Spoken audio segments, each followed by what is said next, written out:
Hi again, it's Jason from Fraser Valley Rose Farm. Today I'm going to show you how to get free roses from cuttings. I'm getting cuttings here from landscape roses in my garden, but you could just as easily get them from potted roses. And the method I'm going to be using is an update on the milk jug method. Now you've seen people use milk jugs to start seedlings in the spring or over winter.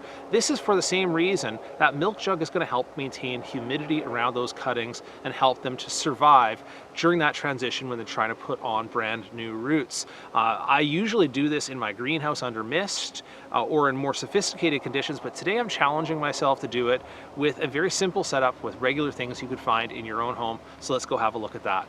Let's get a look at the rose that I'm going to use for propagation today here, and the reason I've chosen this one is that it's in bloom, and that's what I want you to look for as well, is something that is in some stage of being in bloom. It's a good signal that the wood itself is quite ready for cutting.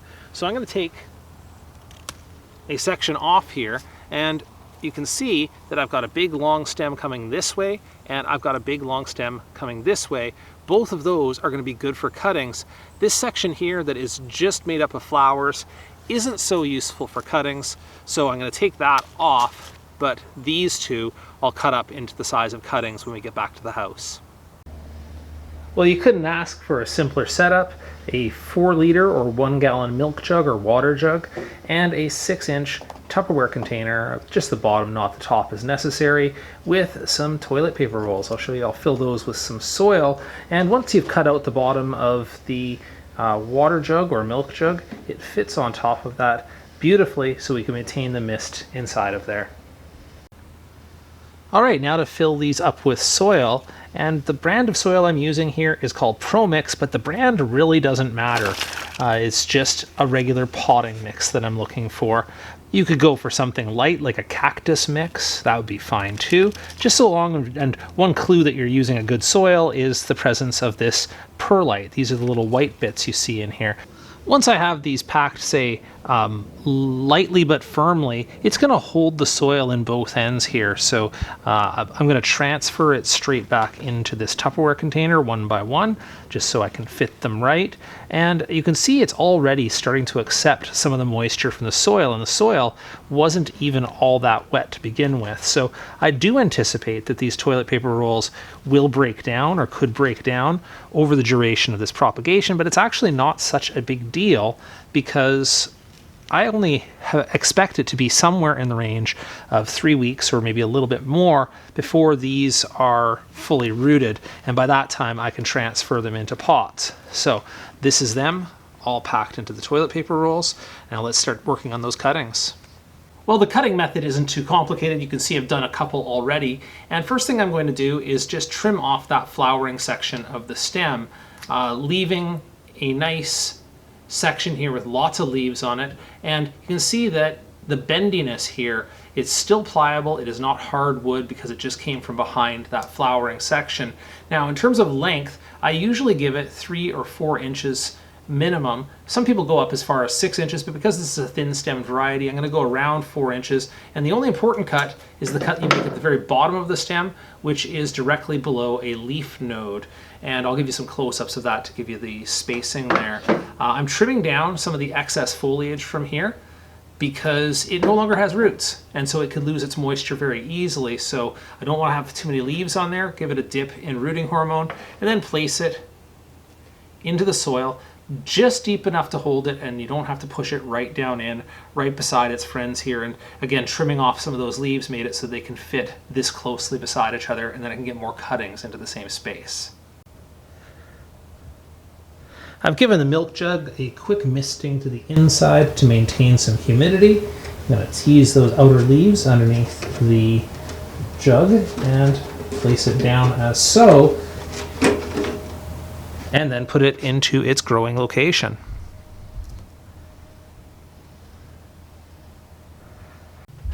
And here's the initial environment. I've placed it in a room inside the house where the temperatures are roughly 21 degrees Celsius or about 70 degrees Fahrenheit. That consistency of temperature is the most important thing. I also get a decent amount of natural light in this room, as you can see behind there. But that is really not the most important thing right now. If you're tempted to put it outdoors in the sunlight, you should be advised or aware that a small container like this, a small humidity dome, will pick up a lot of heat very, very quickly from the sun and may burn out your cuttings. So it's better to go with a more muted light like I have here, or an indirect light, and go with those consistencies of temperatures. Give the cuttings some time to recover from the trauma of losing their roots. My daily task during the rooting period is to spritz it inside of the milk jug with a very fine mist like this. I just stick it in the top of the jug and then spritz down like that. You can probably see it running down the inside there, adding humidity to the inside. Now what I will do is I will pull this off to show you how the cuttings are going, because it's been about 2 weeks. And not surprisingly, there are some leaves now that will start to turn yellow and need to be removed as it's going through the rooting stage here. That's not alarming at all. A lot of roses or a lot of cuttings will lose some leaves during the time they've lost their roots, so taking off those extra leaves or dropping those extra leaves is very natural. Well, let's get a look at the results here. I pulled off the top there, and I've known for a while that we're seeing some new growth across the top, but what I want to see now is the development of the roots, and I can see that they've grown right through the paper wrapping here, which is a really good sign. But if I'd gotten them a little bit sooner, I could maybe have gotten them out of that paper wrapping without doing any damage to the roots. Obviously, these need repotting now, and you know, it's quite possible that I will just, instead of trying to remove the paper wrap here, which is breaking apart, I'm just going to go ahead and pot them while in the paper, and that way I don't disturb the roots. Okay, so for potting these up, I could have put them in a 4-inch or a 5-inch pot just because it's a bit longer and the roots go to the bottom.